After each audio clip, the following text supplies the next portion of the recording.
The dust-laden wind carried the scent of sage and broken promises as Lillian Davis clutched her worn leather satchel to her chest. Her once fine blue dress now tattered around the hem from days of desperate travel. The year was 1876, and Oro Blanco, Arizona Territory, rose before her like a mirage, a scattering of weathered buildings baking under the merciless June sun, offering both sanctuary and danger in equal measure. Lillian's honey-blonde hair, once elegantly pinned, now fell in loose strands around her face, partially concealing the bruise on her cheekbone, evidence of the hasty departure from her previous life in Tucson.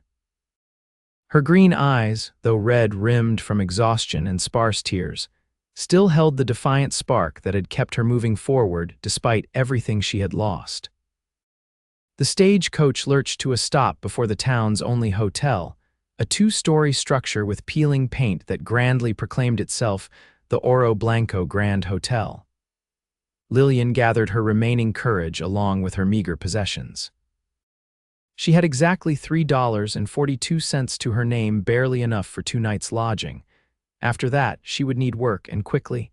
"End of the line, madam," the driver called, his voice as rough as the terrain they had traversed. "Oro Blanco, such as it is."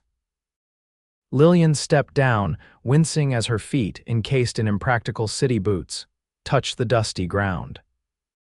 The town's main street stretched before her, lined with the usual establishments: saloon, general store, blacksmith, and a small church at the far end whose white steeple seemed to pierce the cloudless blue sky like an accusation. "Thank you," she murmured to the driver, who merely tipped his hat before turning his attention to unloading the mail pouches. She had chosen Oro Blanco deliberately, a town small enough to disappear in, yet large enough to offer employment opportunities for a woman of her particular skills. The town was far enough from Tucson that she might escape the shadows that had chased her here, yet close enough to civilization that she wouldn't completely vanish from the world. Lillian took her first tentative steps toward the hotel, aware of curious glances from the townsfolk. A woman traveling alone was always cause for speculation, especially one who carried herself with the unmistakable bearing of someone who had known better circumstances. The hotel lobby offered blessed shade after the punishing heat outside. Behind the counter stood a middle-aged woman with iron gray hair pulled back in a severe bun, her expression equally unyielding. "Room for one, please," Lillian said, placing her coins carefully on the counter. "For 2 nights, the woman Mrs. Winters, according to the small nameplate on the counter, assessed Lillian with practiced eyes, taking in the quality of her dress despite its condition, the refined accent that education and upbringing had instilled. "That'll be $1 per night, includes breakfast, Mrs. Winters said, pushing a ledger toward her. "Sign here, and I'll need to know your business in Oro Blanco." Lillian hesitated only briefly. "I'm seeking employment. I'm a skilled bookkeeper." Mrs. Winters raised an eyebrow. "Not much call for lady bookkeepers in these parts." "I'm very good at what I do," Lillian replied with quiet determination, "and I'm willing to take on other work in the meantime." The older woman seemed to soften fractionally. "Might try the mercantile. Old man Jenkins is getting on in years. His eyes aren't what they used to be for keeping the books." She handed Lillian a key. "Room 3, top of the stairs, first door on the right." Lillian nodded her thanks and climbed the narrow staircase, each step an effort for her exhausted body. The room, when she entered it, was spare but clean: a narrow bed with a patchwork quilt, a washstand with a chipped ceramic basin, a small writing desk beneath a window that overlooked the dusty main street. She placed her satchel on the bed and sank down beside it, allowing herself exactly 1 minute to acknowledge the terror and uncertainty that had been her constant companions since fleeing Tucson. Then she straightened her shoulders, splashed her face with water from the pitcher, and pinned her hair back into some semblance of respectability. There was no time for self-pity. She needed work, and quickly. The mercantile proved easy enough to find: a large wooden building with a covered porch, its windows displaying an eclectic array of goods from calico fabric to mining tools. A small bell jangled as Lillian entered, and she blinked to adjust her eyes to the relative dimness inside after the bright sunlight. "Be right with you," called a quavery male voice from somewhere in the back. Lillian took the opportunity to observe her surroundings. The store was meticulously organized but desperately in need of dusting. Shelves lined the walls, stocked with everything from food staples to tools, clothing to medicines. A glass counter displayed more expensive items, watches, jewelry, and a beautiful pearl-handled revolver that reminded Lillian painfully of home. "Now then, what can I help you with, young lady?" The speaker emerged from behind a curtained doorway, a man in his 70s, with wispy white hair and spectacles perched precariously on his nose. "Mr. Jenkins?" Lillian inquired. At his nod, she continued, "My name is Lillian Davis. I've just arrived in town and I'm seeking employment. Mrs. Winters at the hotel suggested I speak with you about possibly helping with your bookkeeping." Jenkins studied her with watery blue eyes. "Bookkeeping, eh? What experience do you have, miss?" "I managed all the accounts for my father's shipping business in San Francisco for 5 years, Lillian replied, the practiced lie coming easily now. "And more recently, I kept the books for a prominent family in Tucson." It wasn't entirely untrue. She had indeed managed accounts, just not for the people or places she claimed. Jenkins rubbed his chin thoughtfully. "Can't pay much. Business is steady, but not what it was during the silver boom." "I understand." "I'm willing to assist with other tasks as well, serving customers, organizing inventory." The old man nodded slowly. "Could use the help, that's certain. My daughter used to manage things, but she married a fellow from Prescott last spring and moved away." He squinted at her. $2 a week plus room and board if you're willing to help open and close the store. Got a small apartment upstairs that my Eliza used to use." It was less than Lillian had hoped for, but it came with lodging, a crucial consideration given her dwindling funds. "I accept," she said, extending her hand. "When would you like me to start?" "Tomorrow morning will do, 6 o'clock sharp." Jenkins shook her hand, his grip surprisingly firm. "I'll show you the books this afternoon if you've time." "That would be perfect." "I'll just need to collect my things from the hotel." As Lillian turned to leave, the bell above the door jangled again. The man who entered blocked the sunlight momentarily, his tall frame filling the doorway before he stepped inside, removing his hat in a gesture of ingrained courtesy. "Afternoon, Mr. Jenkins," he said, his voice deep and resonant. "Kade, good timing. Need your usual supplies." Jenkins moved toward the counter, suddenly more animated. "Yes, sir, and some extra coffee if you've got it. Expecting company at the ranch next week." The man Kade stepped further into the store, and Lillian could now see him clearly. He stood well over 6 feet tall, with broad shoulders and the lean, muscular build of a man who worked the land. His face was tanned from long hours in the sun, with laugh lines crinkling around eyes the color of a summer storm gray with hints of blue. Dark hair, a shade too long to be conventional, curled slightly at his collar, and a neatly trimmed beard defined a jawline that might have been carved from granite. He was dressed practically a blue cotton shirt rolled up at the sleeves, revealing forearms corded with muscle, sturdy denim pants, and well-worn boots. A gun belt encircled his hips, the holster holding what appeared to be a Colt Peacemaker, its grip smooth from years of use. Kade noticed Lillian then and removed his hat a second time.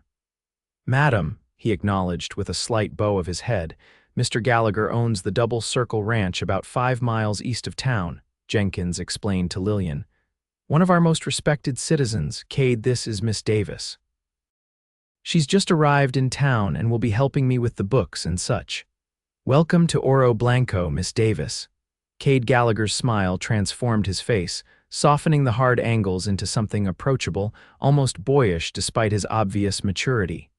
"Thank you, Mr. Gallagher." Lillian nodded politely, conscious of her disheveled appearance after the long journey. "I'll gather your supplies, Kade," Jenkins said, disappearing into the back of the store. An awkward silence fell. Lillian moved toward the door, eager to return to the hotel and make herself more presentable before beginning her new position. "New to these parts?" Kade asked, his tone conversational. Yes, I arrived on today's stage. From Tucson, she replied, offering no further details. Something in her tone must have conveyed her reluctance to discuss her past, for he simply nodded. Oro Blanco's a good town, small but decent folks mostly. That's reassuring, Lillian said, meaning it. If you'll excuse me, I need to make arrangements at the hotel. Kade stepped aside, holding the door for her. Of course, I imagine we'll be seeing more of each other, Miss Davis, since I make regular trips to the mercantile. I'm sure we will, Mr. Gallagher. Good day. As Lillian stepped back into the sunlight, she couldn't deny that something about Kade Gallagher's steady gaze and quiet confidence had momentarily steadied her in a world that had lately been spinning out of control. But romantic notions were luxuries she couldn't afford. Safety and stability were her only concerns now. Anything else was a distraction she couldn't risk. She squared her shoulders and headed back to the hotel, unaware that Kade Gallagher watched her departure with more than passing interest, noting both her natural grace and the shadow of worry that seemed to follow her like a persistent cloud. The following weeks established a rhythm to Lillian's new life in Oro Blanco. She rose each morning before dawn, helped Jenkins open the mercantile, and spent her days alternating between managing the store's accounts and assisting customers. The work was honest, if not particularly challenging for someone of her education and experience, but it provided the sanctuary she desperately needed. Her small apartment above the store became a haven. Jenkins had left his daughter's furnishings intact, including a comfortable bed, a small writing desk, and even a shelf of books that Lillian treasured during the quiet evenings. She kept to herself mostly, politely declining invitations to Sunday socials or town gatherings. True to his word, Kade Gallagher was indeed a regular visitor to the mercantile. He appeared every Wednesday and Saturday without fail, ostensibly to purchase supplies for his ranch, though Jenkins had noted with amusement that the rancher seemed to need an unusual number of small items lately. On this particular Wednesday in late July, the heat was oppressive even in the early afternoon. Lillian had opened the store's windows in a futile attempt to catch any passing breeze and was reorganizing a display of canned goods when the bell above the door announced a customer. "Afternoon, Miss Davis," came the now familiar deep voice. "Mr. Jenkins around." Lillian turned to find Kade Gallagher removing his hat, revealing dark hair damp with perspiration. "He's resting, Mr. Gallagher. The heat doesn't agree with him these days. Can I help you?" "Just need a few things." He moved to the counter, placing a small list on its surface. "How is the old man doing?" "Better some days than others." Lillian gathered the items on his list: coffee, sugar, ammunition for a Winchester rifle, tobacco, and several spools of heavy thread. "He's teaching me to manage the store entirely on my own, just in case his rheumatism gets worse." Kade nodded, his expression thoughtful. "He's lucky to have found you. The books haven't been properly kept since Eliza left.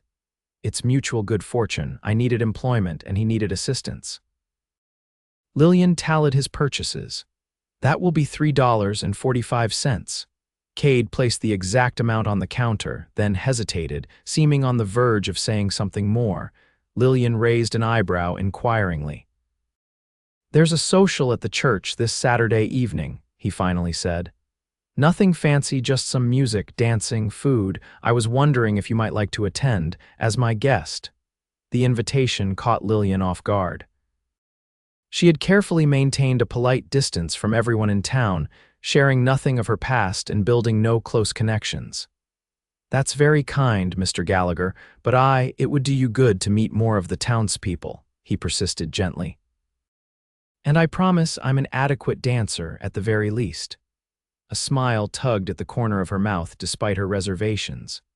"I'm sure you are," but the door opened again, the bell's cheerful jingle contrasting sharply with the entrance of the three men who stepped inside. Lillian recognized them immediately, and her blood turned to ice in her veins. Thomas Blackwell led the trio, a heavyset man with cold eyes and an expensive suit that marked him as out of place in a frontier town like Oro Blanco. Behind him stood his two ever-present associates, Harlan Scott, tall and rail, thin with a face like a hatchet, and Josiah Mills, a brawler whose broken nose and cauliflower ear spoke of many violent encounters. "Well, well," Blackwell drawled, his gaze fixed on Lillian. "If it isn't the elusive Miss Davis, you've led us on quite a chase, my dear." Lillian gripped the edge of the counter, her knuckles white. "Mr. Blackwell, this is unexpected, is it? I would think you'd have been anticipating this moment with some degree of anxiety." Blackwell removed his gloves, one finger at a time, the deliberate action somehow menacing. "You disappeared rather abruptly from Tucson, and with certain items that don't belong to you." Kade Gallagher had gone very still, watching the exchange with narrowed eyes. He shifted almost imperceptibly, positioning himself slightly in front of Lillian. "I don't know what you're talking about," Lillian said, her voice steadier than she felt. "No, let me refresh your memory. A certain ledger, some correspondence, items of a sensitive nature, ring any bells?" "I think there's been some misunderstanding," she replied. Blackwell's false smile vanished. "No misunderstanding, Miss Davis. You stole from me, and now you'll return what's mine or face the consequences." "The lady says there's been a misunderstanding," Kade interjected, his tone deceptively mild. "Perhaps you gentlemen should take her word for it." Blackwell turned his attention to Kade, sizing him up with a dismissive glance. "This doesn't concern you, Cowboy. This is between me and the thief." "That's where you're wrong," Kade replied, his hand now resting casually near his holstered gun. "When you come into this store and threaten a lady, it becomes my concern." The tension in the room thickened. Scott and Mills spread out slightly, their hands hovering near their weapons. Lillian stepped forward, her heart pounding. "Please, there's no need for trouble." She turned to Blackwell. "They accused me of theft," she said, her voice barely above a whisper. Kade's eyes never left the three men as he spoke. "Then they'll answer to me before sundown." Blackwell laughed, though the sound held no humor. "Is that so? And who exactly are you to make such threats?" "Kade Gallagher," he replied simply, as though the name should mean something. It apparently did, because Mills shifted uncomfortably. "Boss, I've heard of him, former Texas Ranger. Has a reputation." Blackwell's expression flickered briefly. "Ranger or not, this isn't your fight, Gallagher. The woman took something that belongs to me and I want it back. Now, I'm making it my fight," Kade countered. "And I suggest you leave this store and this town while you still can." For a tense moment, Lillian thought Blackwell might order his men to draw. Instead, he forced another smile. "Very well. We'll continue this discussion later when you're not hiding behind your protector, Miss Davis." He donned his gloves again. "But make no mistake, I will have what's mine." He gestured to his men and they backed toward the door, never turning their backs on Kade. Just before exiting, Blackwell paused. "Sundown, Gallagher, we'll see who's answering to whom by then." The bell jangled with their departure, the sound absurdly cheerful in the aftermath of the confrontation. Lillian released a shuddering breath, her legs suddenly weak. She gripped the counter for support. "You shouldn't have done that," she whispered. "You don't understand what kind of man Thomas Blackwell is." "I understand exactly what kind of man he is," Kade replied grimly. "The kind who threatens women and travels with hired guns." He turned to her, his expression softening. "Miss Davis, Lillian, I think it's time you told me what's really going on." She shook her head. "I can't involve you in this. It's my problem." "It became my problem the moment those men walked into this store." Kade moved behind the counter and closed the ledger she had been working on. "Lock up. We need to talk and not hear where they might return. But Mr. Jenkins will understand. Get your things." Something in his tone brooked no argument. Lillian hesitated only briefly before nodding. She quickly scribbled a note for Jenkins, explaining that she had closed the store early due to an unexpected situation, then gathered her shawl and reticule. Kade waited patiently, his attention divided between her and the street outside, watching for any sign of Blackwell's return. When she was ready, he escorted her out the back door to where his horse, a magnificent bay gelding, was tethered. "I've never ridden astride," Lillian admitted, eyeing the saddle dubiously. Without comment, Kade adjusted the stirrups, then lifted her onto the horse before mounting behind her.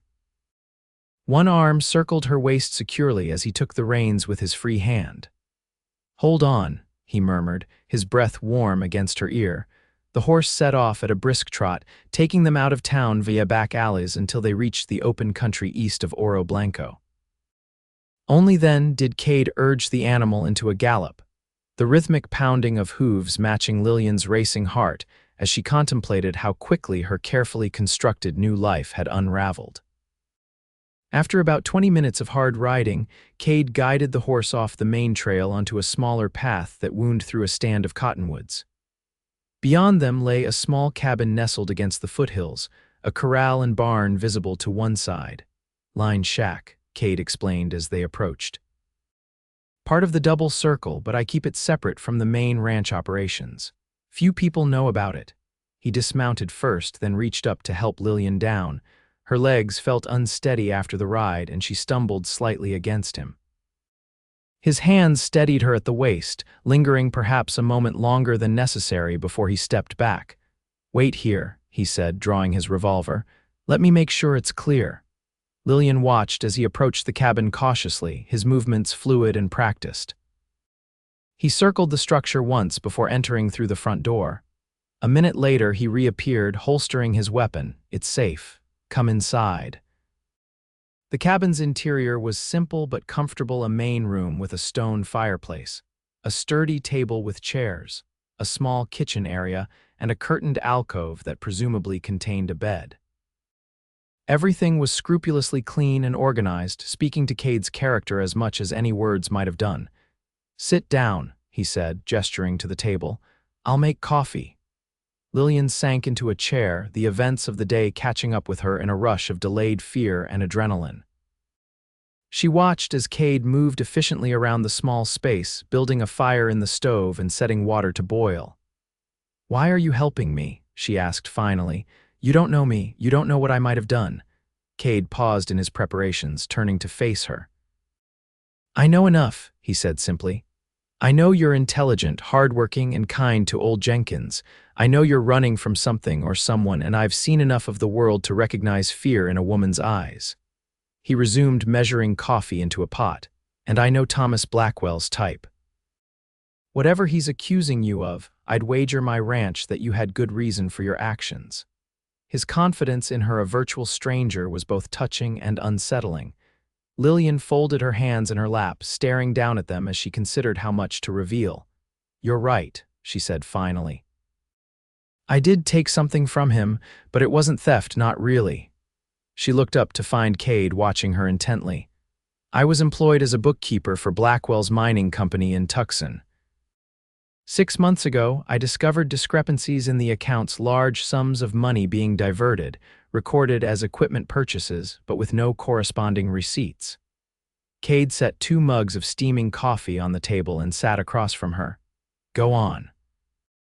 "I investigated further and found evidence that Blackwell was defrauding his investors, embezzling company funds, and worst of all, bribing officials to ignore safety violations at his mines." Lillian wrapped her hands around the mug, drawing comfort from its warmth. 3 months before I discovered this, there was a cave-in at one of his silver mines. 12 men died. The official report called it an unavoidable accident, but according to the documents I found, Blackwell had been warned about unstable support beams and chose to ignore the warnings. "And you took these documents as evidence," Kade surmised. Lillian nodded. "I couldn't stand by and do nothing. Those miners had families, wives, children. They deserved justice." She took a sip of coffee, welcoming the bitter warmth. "I made copies of the most incriminating ledgers and correspondence, planning to take them to a federal marshal I'd heard was honest. But Blackwell somehow discovered what I was doing. He sent Scott and Mills to my boarding house." Her hand trembled slightly, causing ripples in the coffee. "I barely escaped. Took only what I could carry and fled that night. I've been running ever since, making my way north in stages. Oro Blanco was supposed to be temporary, just long enough to earn money for the journey to Prescott, where the territorial governor has offices." Kade absorbed this information in silence, his expression thoughtful. "Where are these documents now?" "Hidden. In my room above the mercantile." Lillian set down her mug. "You see now why I can't involve you further. Blackwell isn't just a dishonest businessman, he's dangerous." Those men with him are killers. I've already stayed in one place too long. I need to leave tonight before anyone else gets hurt because of me. And go where? Kade asked quietly. They found you once. They'll find you again if you keep running. What choice do I have? Lillian's voice cracked with frustration. I can't fight them. No, Kade agreed, but I can. He leaned forward, his gray eyes intent. We can end this, Lillian, here, today. How? Even if you confronted them, and I'm not suggesting you should, the documents alone aren't enough. I need to get them to the federal authorities, someone with the power to act on them. Kade smiled slightly. As it happens, I know just such a person. Judge Isaac Parker has jurisdiction over the Arizona territory. He's currently in Tucson, but his deputy marshal, an old friend of mine from my ranger days, is in Phoenix, less than 2 days' ride from here. Hope flickered briefly in Lillian's chest before caution extinguished it. Even if that's true, how would we get the documents to Phoenix? Blackwell and his men are watching the town. They'll be expecting me to run. Which is why you won't. Kade rose, pacing the small room as he outlined his plan. I'll return to town alone, collect the documents from your room, and arrange for them to be transported to Phoenix by a ranch hand I trust implicitly. And what about Blackwell's ultimatum? He expects some kind of confrontation at sundown. He'll get one, Kade said grimly. But on my terms, not his. Once the documents are safely on their way to the marshal, I'll deal with Blackwell. That's too dangerous, Lillian protested. There are 3 of them, and they won't fight fair. Neither will I. Kade's smile held no humor. I wasn't just any ranger, Lillian. I specialized in bringing down criminal organizations' men exactly like Blackwell, who think money and hired guns make them untouchable. He returned to the table, taking her hands in his. Trust me, this isn't the first time I've faced such odds. His hands were warm and calloused, his grip firm but gentle. Lillian found herself drawing strength from his confidence. Why are you doing this, taking such risks for a stranger? Kade's expression softened. You're not a stranger, not anymore. He released her hands almost reluctantly. Rest here, there's food in the pantry if you get hungry. I'll return by nightfall, hopefully with your documents and news of Blackwell's departure from Oro Blanco. And if you don't return, Lillian couldn't help asking. Then wait until morning, take my horse and ride north to the Double Circle Ranch. Ask for my foreman, Hank Wilson. Tell him what happened and he'll escort you to Phoenix himself. Kade strapped on his gun belt, checking the revolver before holstering it. But that won't be necessary. I intend to return. He moved to the door, then paused, looking back at her. Lock this behind me. Don't open it for anyone but me. After he left, Lillian secured the door as instructed, then stood at the window, watching until Kade disappeared among the cottonwoods. Only when he was completely out of sight did she allow the tears she'd been holding back to fall, overwhelmed by the realization that for the first time since fleeing Tucson, she was no longer entirely alone in her fight. Kade approached Oro Blanco cautiously, taking a circuitous route that brought him to the rear of the mercantile. The afternoon was waning, the shadows lengthening as the sun began its descent toward the western mountains. He tethered his horse in the alley behind the store and entered through the back door, which Jenkins kept unlocked during business hours for deliveries. The store was empty save for Jenkins himself, who looked up in surprise from his ledger. Kade, thought you'd already been by today. Where's Miss Davis? Somewhere safe, Kade replied, quickly explaining the situation in broad strokes. I need to get into her room and retrieve some documents. Jenkins's roomy eyes widened. Those men who came by earlier there after her. Yes, and the evidence she has against them. Will you help me? The old man rose from his stool with unexpected vigor. Course I will. Girl's been nothing but good to me since she arrived. Upstairs, first door on the left. I'll keep watch down here. Kade nodded his thanks and took the narrow stairs 2 at a time. Lillian's room was neat and sparsely furnished, with few personal touches save for a small vase of wildflowers on the windowsill.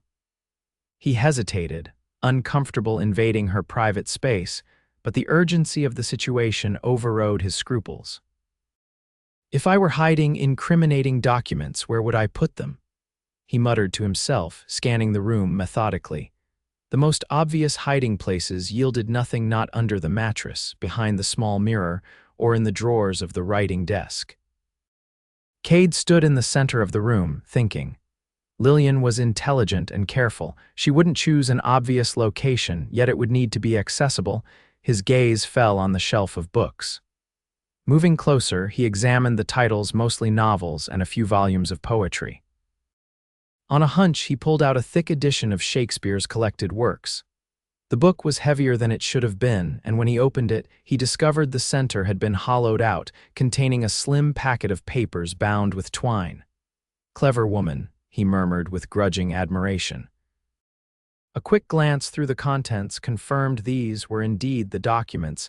Lillian had described ledger pages showing financial discrepancies, copies of correspondence regarding the mine's safety issues, and a detailed account written in Lillian's neat hand explaining the significance of each piece of evidence. Kade tucked the packet inside his shirt, then quickly searched the room for anything else Lillian might need, selecting a clean dress, some personal items, and the book of poetry he'd noticed she'd been reading. The pages were dog-eared in several places. He bundled everything into a carpet bag he found under the bed. Downstairs, Jenkins was peering anxiously through the front window. "Those men are across the street at the saloon," he reported as Kade rejoined him. "Been there most of the afternoon, drinking and watching the store."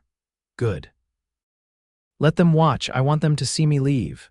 Kade handed Jenkins the carpetbag. "Keep this safe until I return for it. I'm going to make arrangements to get these documents to the proper authorities." "What about Miss Davis? She's secure for now. Once this is resolved, I'll bring her back." Kade clapped the old man on the shoulder. "Lock up after I leave. Don't open for anyone but me or the sheriff." Jenkins nodded solemnly. "Be careful, son. Those don't look like men who play by any rules." "Neither do I when the situation calls for it," Kade replied grimly. He exited through the front door deliberately, making no effort to conceal his departure. As expected, he spotted Blackwell and his men seated at a table near the saloon window, watching the mercantile. Kade tipped his hat in their direction, a clear challenge, before mounting his horse and riding not toward the lined shack where Lillian waited, but toward his main ranch. The double circle spread across 5,000 acres of prime grazing land east of Oro Blanco. Kade had built it from nothing over the past 8 years, turning a struggling homestead into one of the most successful cattle operations in the territory. The ranch house came into view as he crested a small rise, a substantial 2-story structure of adobe and timber, with a bunkhouse, barn, and various outbuildings arranged around a central courtyard. Several ranch hands looked up from their work as he galloped into the yard. Hank Wilson, his foreman for the past 6 years, emerged from the barn, his weathered face creased with concern.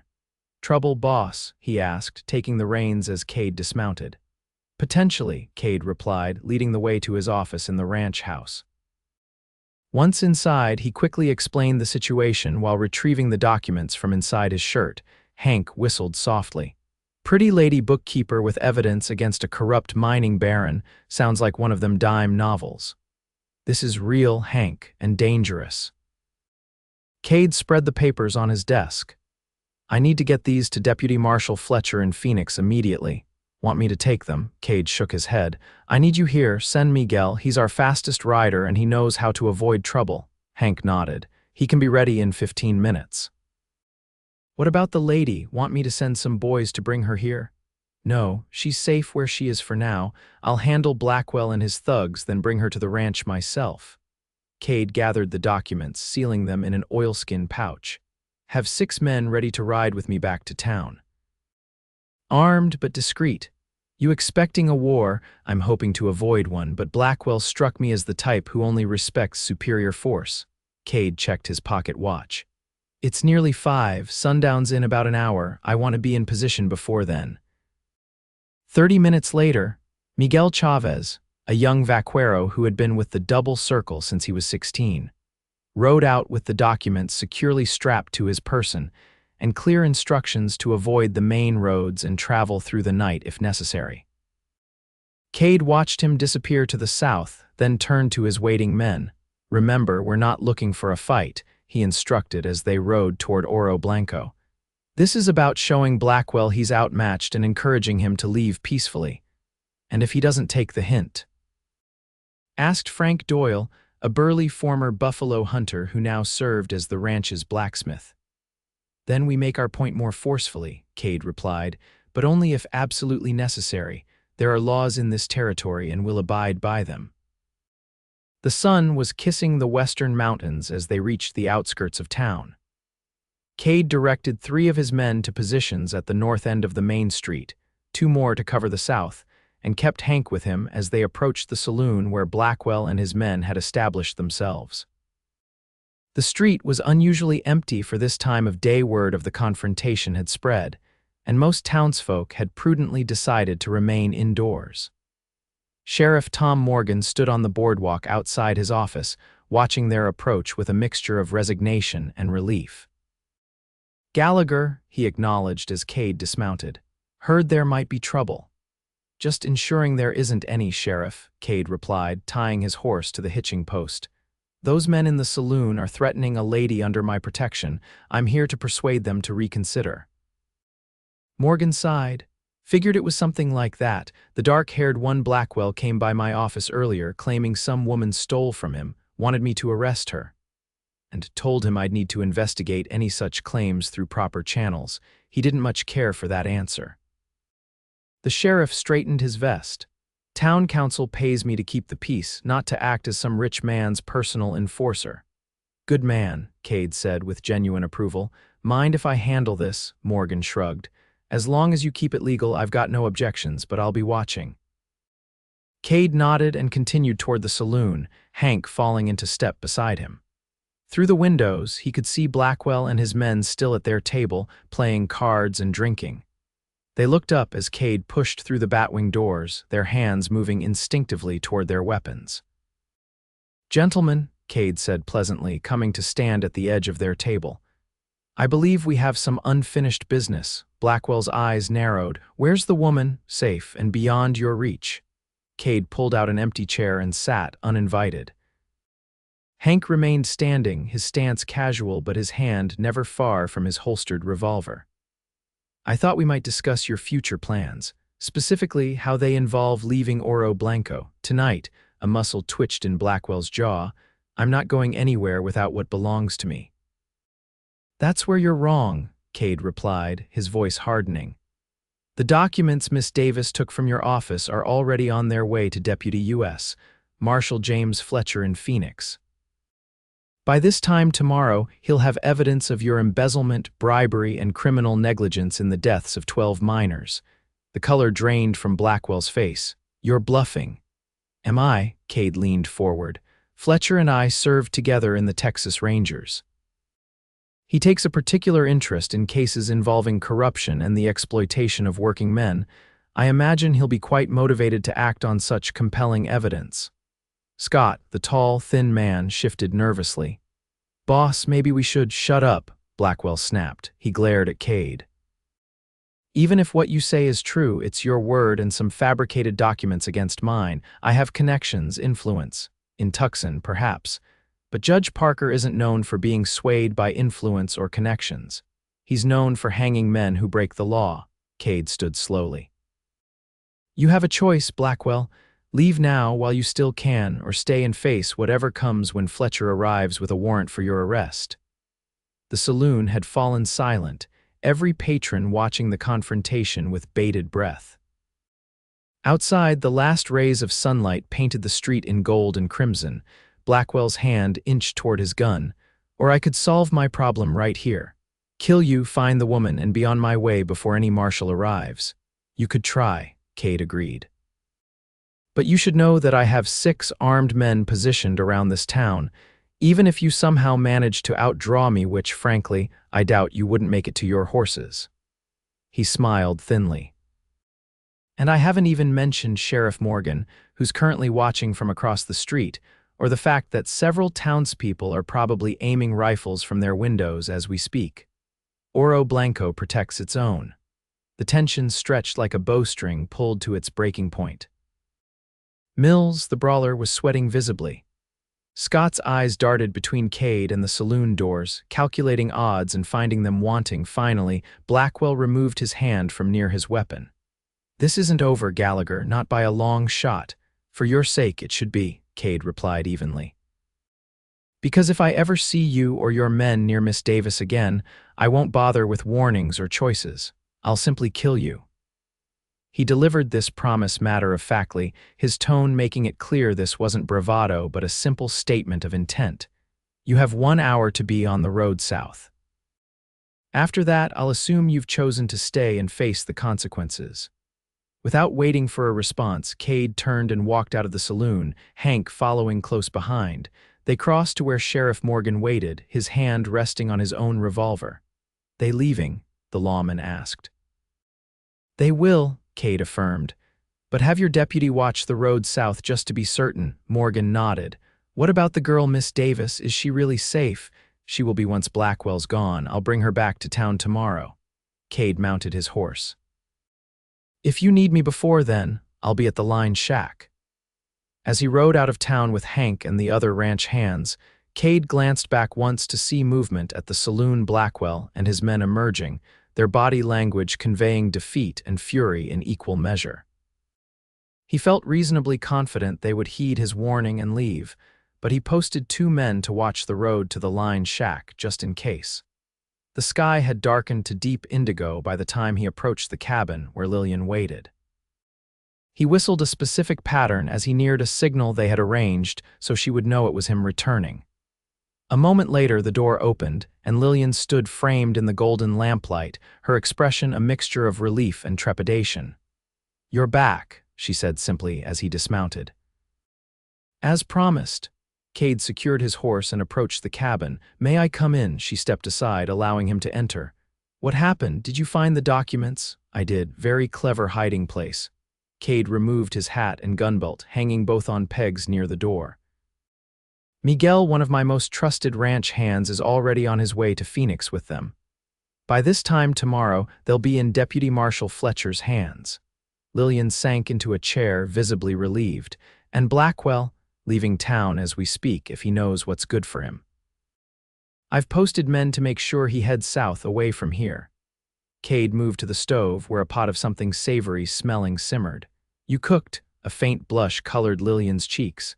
"I found some beans and salt pork in the pantry. I hope you don't mind." "Not at all. I'm impressed." Kade ladled the stew into 2 bowls and set them on the table. "Most city women wouldn't know what to do with dry beans and a wood stove." "I wasn't always a city woman," Lillian replied, accepting the bowl with a nod of thanks. "My father was a doctor in a small town in Colorado before we moved to San Francisco. I learned to cook by necessity after my mother died." They ate in companionable silence for a few minutes, both hungry after the day's events. Kade found himself studying Lillian across the table, the way the lamplight caught the gold in her hair, the delicate arch of her eyebrows, the quiet determination in the set of her jaw. She was beautiful, yes, but it was her courage and resourcefulness that truly captured his attention. "What happens now?" Lillian asked finally, setting down her spoon. "If the marshal acts on the evidence." "When," Kade corrected gently, "when he acts on it. Fletcher is a good man and a thorough lawman. Blackwell will face justice for what he's done. And until then. Blackwell may be leaving Oro Blanco, but he won't stop looking for me." "No, he probably won't," Kade agreed. "Which is why I'd like you to consider staying at my ranch until this is resolved. The double circle is large, well-staffed, and easily defended. You'd be safe there." Lillian's eyes widened slightly. "At your home, that would hardly be proper," Kade smiled. "The main house has a separate wing for guests, complete with its own entrance. My housekeeper, Mrs. Abernathy, is a paragon of respectability who would ensure all proprieties are observed. Your reputation would remain untarnished." "That's very generous, but I couldn't impose." "It's not an imposition," Kade interrupted, "and it's not entirely selfless on my part." He hesitated, then continued with careful honesty. "I've enjoyed your company, limited as our interactions have been. I'd like the opportunity to know you better, Lillian, without the shadow of Blackwell hanging over us." The blush returned to Lillian's cheeks, deeper this time. "Mr. Gallagher, Kade, please." Kade, she amended, his name sounding different, somehow more significant in her voice. You've already done more for me than I had any right to expect. You've risked your safety, your reputation, potentially even your life. Why? It was a fair question, one Kade had asked himself repeatedly over the past hours. He considered and discarded several possible answers before settling on the simple truth. Because from the moment you walked into Jenkins's store, something about you called to something in me, he said quietly. I've lived in these parts for 8 years, met countless people, and never felt that immediate recognition. That sense that here was someone worth knowing, worth protecting. He smiled ruefully. I'm not typically given to such fanciful notions. I'm a practical man by necessity and inclination. But I can't deny what I feel. Lillian looked down at her hands, folded in her lap. I've learned to be cautious about trust, about feelings. As you should be, I'm not asking for promises or commitments, Lillian, just time. Time to get to know each other properly once this current trouble is behind us. Kade reached across the table, his hand stopping just short of touching hers.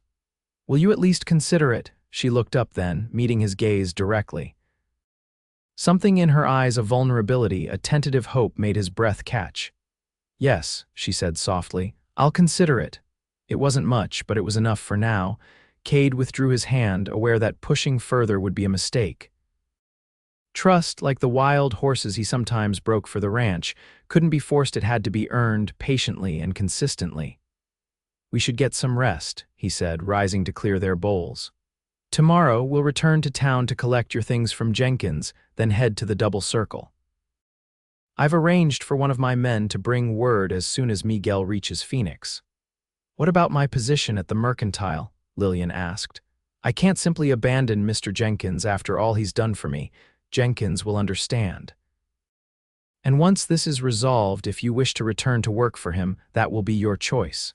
Kade gestured toward the curtained alcove. Take the bed, I'll sleep out here. Lillian hesitated. I couldn't put you out of your own bed. You're not. I keep this cabin stocked for occasions when I need to work this section of the ranch. The bench by the fire is perfectly comfortable, I assure you. After a moment's further hesitation, Lillian nodded and rose. Thank you for everything. You're welcome. Sleep well, Lillian. She disappeared behind the curtain, and Kade set about making his own bed on the wide wooden bench, using a saddle blanket for a pillow and his coat for warmth. As he stretched out, staring at the ceiling, he found himself thinking about the strange turns life sometimes took. A week ago, he'd been focused entirely on the upcoming cattle drive, his days filled with the routine concerns of running a successful ranch.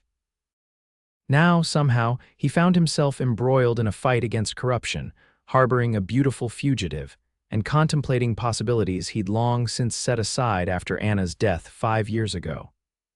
It should have felt burdensome, this sudden complication to his carefully ordered existence. Instead, as he drifted towards sleep, Kade realized he felt more alive than he had in years.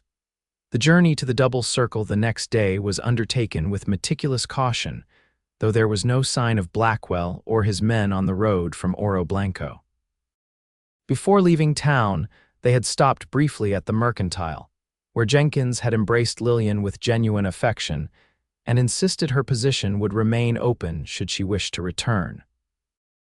You just take care of yourself, Miss Davis, the old man had said, pressing the carpet bag Kade had prepared into her hands. And let this stubborn cowboy take care of you too, if you've a mind to. Now, as they approached the ranch house, Lillian couldn't help but be impressed by the scope of Kade's operation.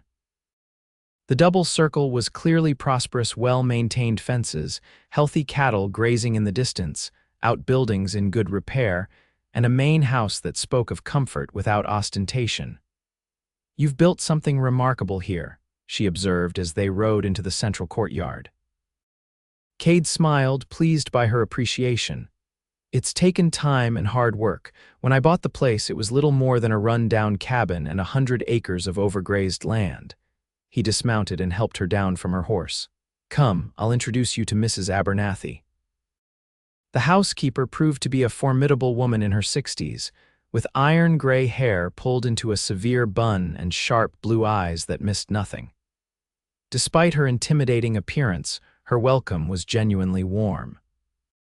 "About time you brought a lady to brighten this place up," she told Kade bluntly, before turning to Lillian with a softening expression. "You poor dear, you look exhausted. Let me show you to your room. I've aired it out and put fresh linens on the bed." True to Kade's word, the guest quarters were in a separate wing of the house, accessed by its own staircase and consisting of a comfortable bedroom, a small sitting room, and a private bathing area, luxuries Lillian hadn't experienced since leaving Tucson. "I've had hot water brought up, Mrs. Abernathy said, showing her the copper tub behind a screen in the bathing area. "Nothing like a proper bath after a hard journey. Take your time, dinner won't be for a few hours yet." Left alone, Lillian indulged in the simple pleasure of a hot bath, washing away the dust and tension of the past days. As she soaked, she found her thoughts returning repeatedly to Kade, his quiet confidence, his unflinching support of a woman he barely knew, the intensity in his gray eyes when he'd spoken of feeling drawn to her. It was dangerous, this growing attraction. Her life was still unsettled, her future uncertain until Blackwell was brought to justice. Allowing herself to develop feelings for Kade Gallagher would only complicate an already complex situation, and yet, as she dried herself and dressed in the clean clothes Mrs. Abernathy had pressed for her, Lillian couldn't deny that something had shifted within her. For months she had lived in fear, looking over her shoulder, trusting no one. Now, for the first time since fleeing Tucson, she felt safe not just physically, but emotionally. Kade had created a space where she could breathe, where she didn't have to be constantly vigilant.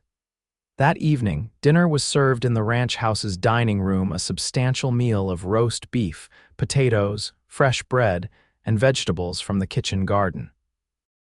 Kade, freshly bathed and dressed in clean clothes himself, was an attentive host, drawing Lillian into conversation about books, music, and her life before Tucson. "My father was a doctor in a mining town called Silverton in Colorado," she explained, finding it surprisingly easy to share her past with him. "He treated everyone, miners, townspeople, even the Chinese workers that most refused to help. My mother taught me to read and write at home until I was 12, then convinced my father I needed proper schooling." "So they sent you east," Kade guessed, refilling her water glass. Lillian nodded. "To my mother's sister in Boston. I attended a ladies' seminary there for 4 years. When I returned, both my parents had contracted influenza during an outbreak. My father recovered, but my mother—" She paused, the old grief rising unexpectedly. "She didn't." "I'm sorry," Kade said quietly. "It was a long time ago. I was 16. Lillian took a sip of water, composing herself. "After that, it was just my father and me. He taught me bookkeeping to help with his practice, and I discovered I had a talent for numbers. When he died 3 years later, I had to support myself. I found work with a shipping company in San Francisco, then later with businesses in Denver and finally Tucson." "Until Blackwell," Kade concluded. "Until Blackwell," she agreed. "And now here I am, hiding on a cattle ranch in Arizona Territory, waiting for a U.S. Marshal to determine my fate." She smiled wryly. "Hardly the life I envisioned for myself." "What did you envision?" Kade asked, genuinely curious. Lillian considered the question. "Stability, I suppose, a home of my own, work that was meaningful but not dangerous, perhaps eventually marriage to someone kind and steadfast." She blushed slightly, aware of how this might sound given their current circumstances. "Simple dreams, really. The best ones usually are," Kade replied. After a moment he added, "I was married once." The revelation surprised Lillian. She had wondered about his past but hadn't felt it her place to ask. "What happened?" Her name was Anna. "We met in Texas, married young. She came west with me when I left the Rangers, helped me start the ranch." His expression grew distant. "She died 5 years ago, childbirth, the baby too." "I'm so sorry," Lillian said softly, instinctively reaching across the table to touch his hand. Kade turned his palm upward, briefly enfolding her fingers in his. "For a long time I thought that part of my life was over, that I'd had my chance at happiness and lost it." His eyes met hers. "I'm beginning to reconsider that assessment. The moment stretched between them, charged with unspoken possibilities. Then Mrs. Abernathy bustled in with apple pie for dessert, and the spell was broken. They turned their conversation to lighter topics: Kade's horses, the upcoming cattle drive to the railhead at Maricopa, a humorous account of his foreman Hank's ongoing courtship of the widow who ran the boarding house in Oro Blanco. Later, as Lillian prepared for bed in her comfortable guest room, she found herself smiling at the memory of Kade's laughter, the way his eyes crinkled at the corners when he was amused. Despite the uncertain circumstances that had brought her to the double circle, she couldn't remember the last time she had felt so at ease in someone's company. Perhaps, she thought as she drifted toward sleep, her simple dreams weren't as far out of reach as she had feared. The next 3 days established a pleasant rhythm. Mornings, Lillian would breakfast with Kade before he went out to oversee ranch operations. Mrs.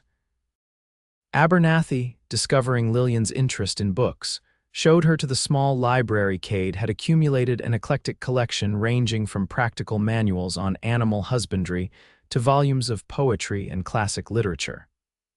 "He's always reading," the housekeeper confided. "Even after a full day of ranch work, he'll sit up half the night with a book. Educated himself that way," he says. In the afternoons, Kade would often invite Lillian to ride with him to different parts of the ranch, showing her the operation with evident pride. He was a patient teacher, explaining the intricacies of cattle breeding, water management in the arid landscape, and the challenges of running a successful ranch in the territory. On the 4th day, as they rode along a ridge overlooking a valley where a herd of Kade's prized Hereford cattle grazed, Lillian found herself thinking how natural it felt to be in his company. They had fallen into an easy companionship, punctuated by increasingly frequent moments of something deeper: a lingering glance, a brief touch of hands, conversations that stretched late into the evening. "Penny for your thoughts," Kade said, bringing his horse alongside hers. Lillian smiled.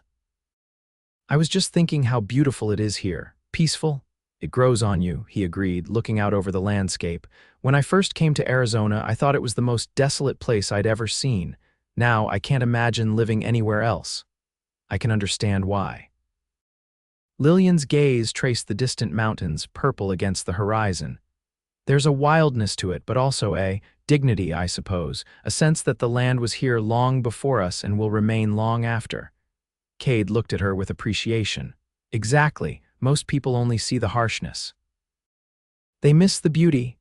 Their eyes met, and Lillian felt a now familiar warmth spread through her chest. She was about to speak when the sound of approaching hoofbeats drew their attention. A rider was coming fast from the direction of the ranch house. "That's Miguel," Kade said, suddenly alert.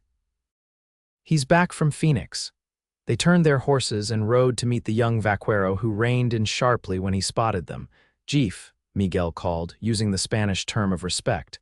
"I found the marshal. He read the papers and is coming here with men, maybe 2 days behind me." Kade's expression sharpened.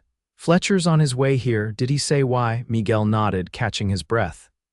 "He said to tell you he has warrants for Blackwell and his men, but also," he glanced at Lillian, hesitating. "It's all right, Miguel," Kade encouraged. "Miss Davis needs to hear this too. The marshal, he found more evidence in Tucson, other people who will testify. He says Senorita Davis is not just a witness now, she is, how you say, key to the case." Miguel looked apologetic. "And there is more, bad news. The marshal received word that Blackwell and his men did not return to Tucson as expected. They may still be in the area." Lillian felt a cold knot form in her stomach. "He's still looking for me." "We don't know that for certain," Kade said, though his frown betrayed his concern. "Did Fletcher indicate what route he's taking from Phoenix, Miguel?" "The main road through Oro Blanco. He has 6 deputies with him."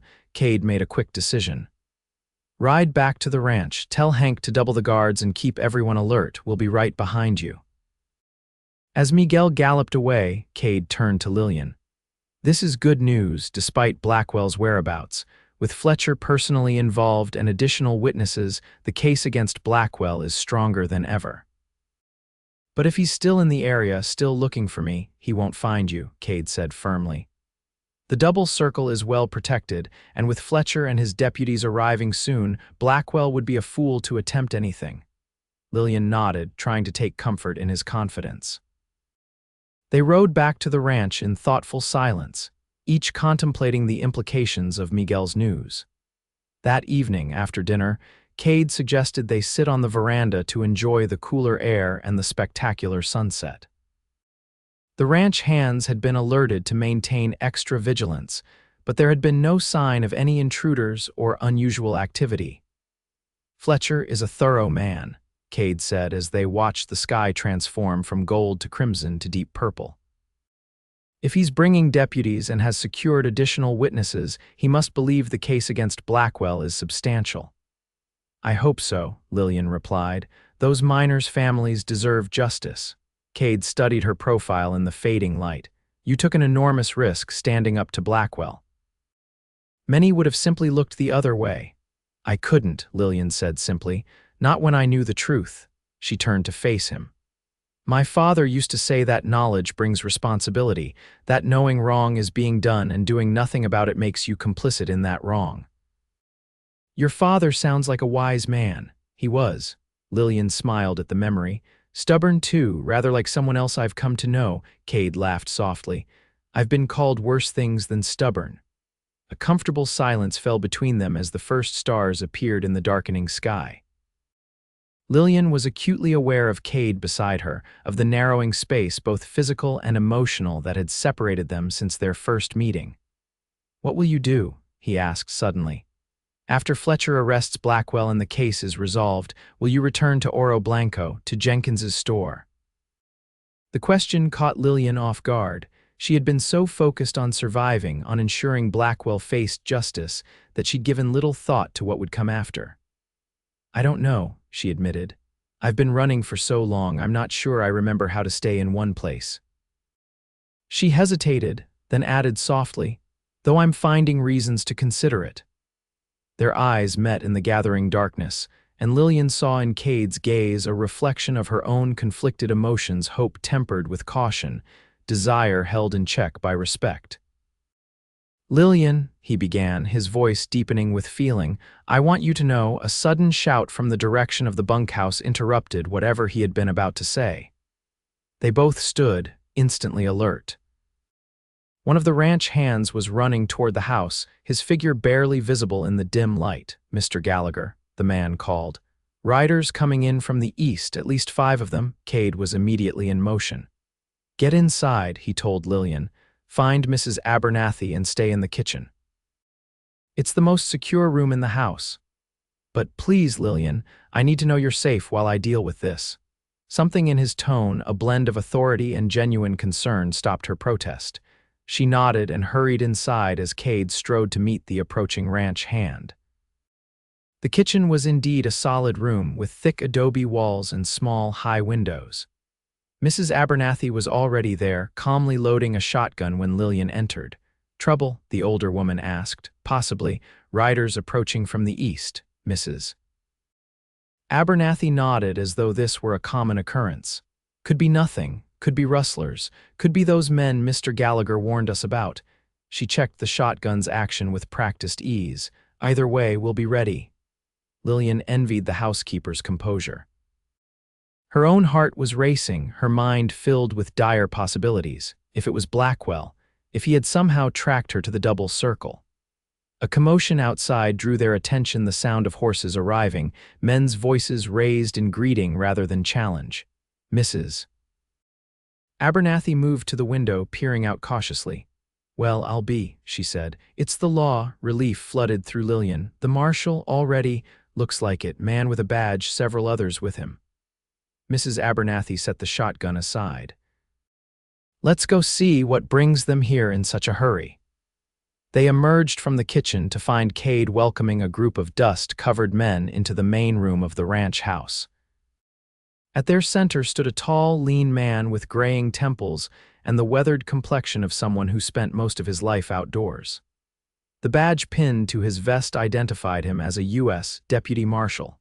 "Fletcher," Kade was saying, "you made better time than we expected."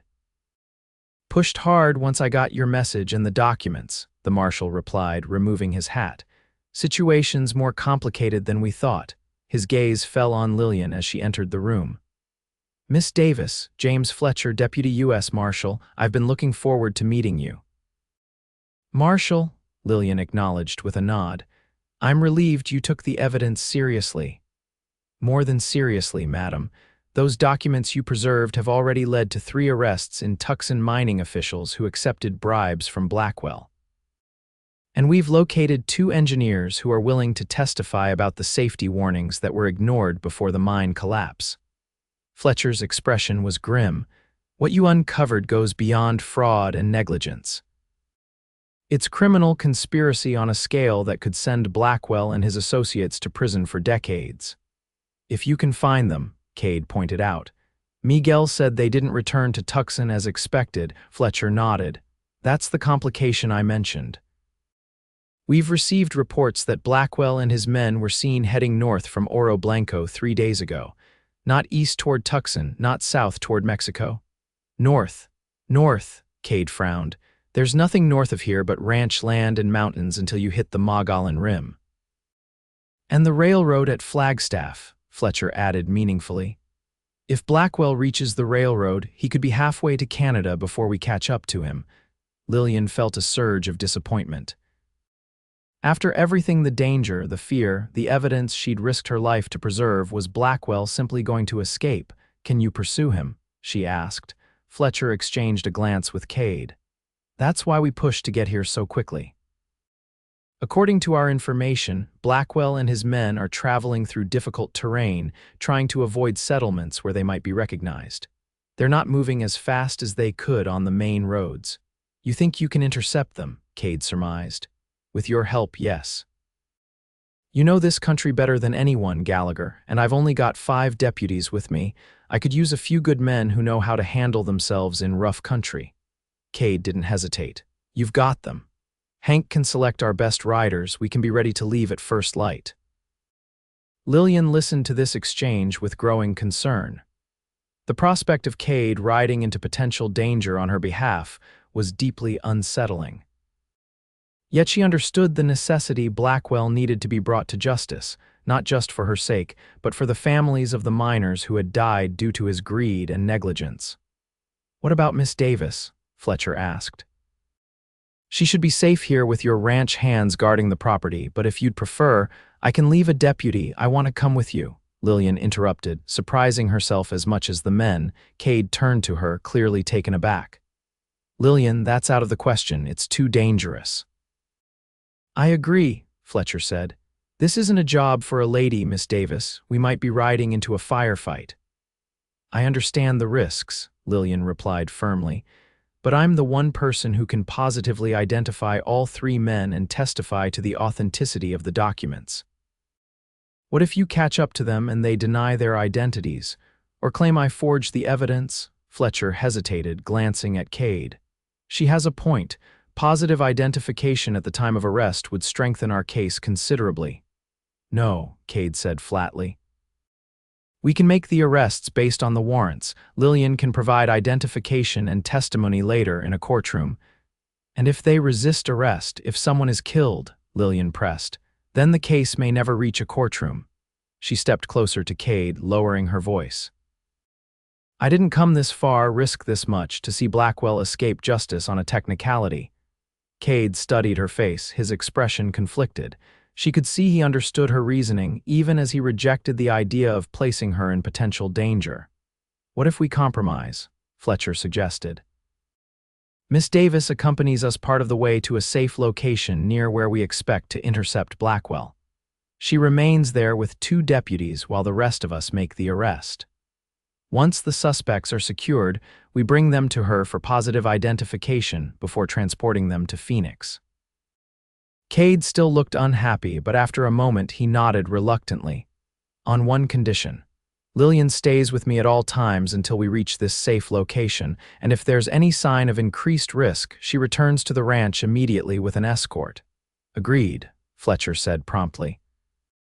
Lillian looked between the 2 men, somewhat annoyed at being discussed as though she weren't present, yet satisfied that her point had been acknowledged.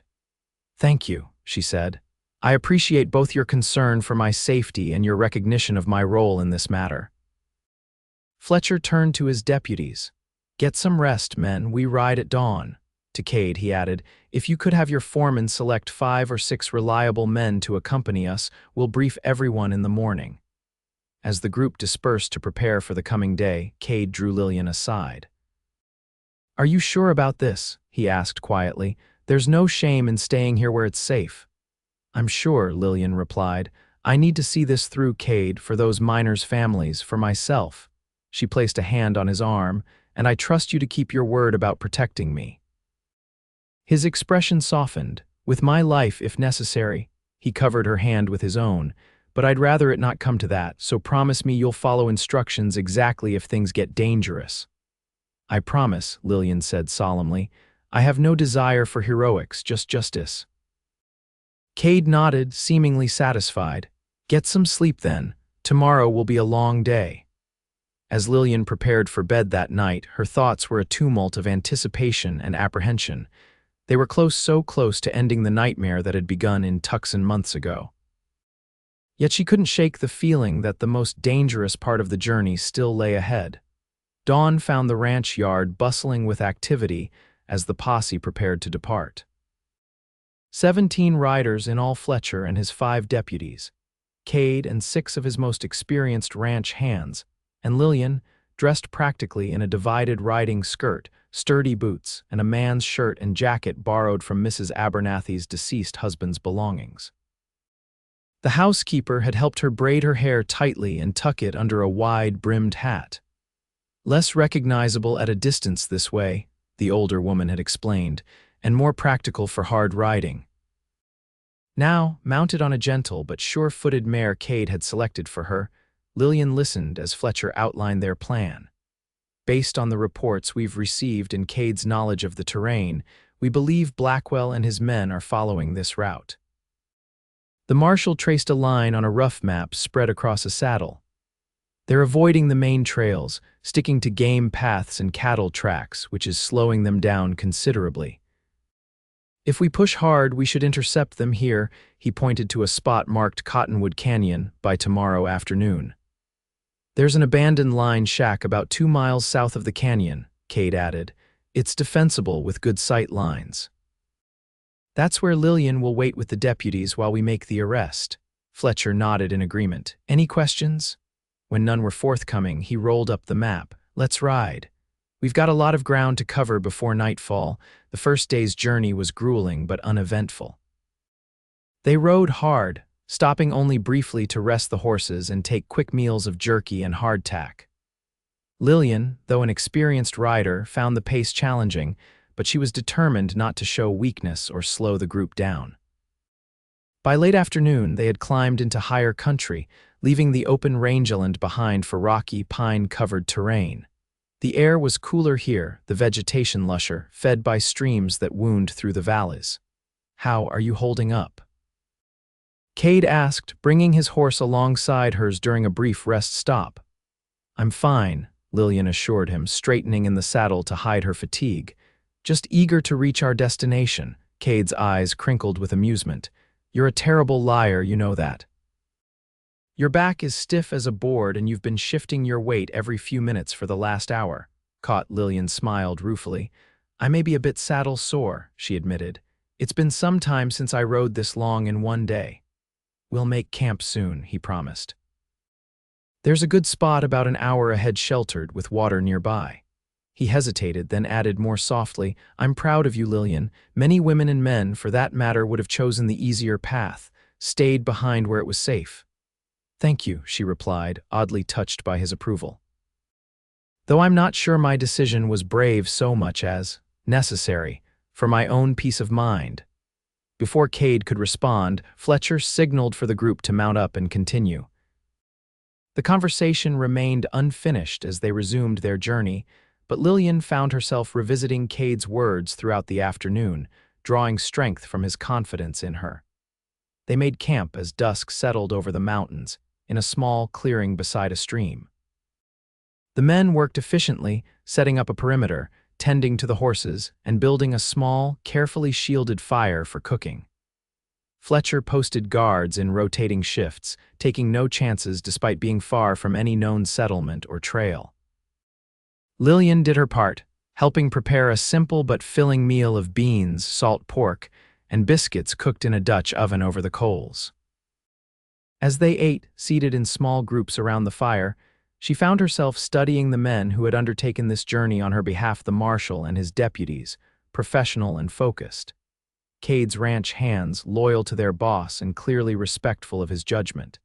And Kade himself, somehow the center of the operation despite Fletcher's official leadership. The quiet authority he projected, the way both the lawmen and his own men naturally looked to him for guidance, spoke to something fundamental in his character. Here was a man accustomed to responsibility, to making difficult decisions and living with their consequences.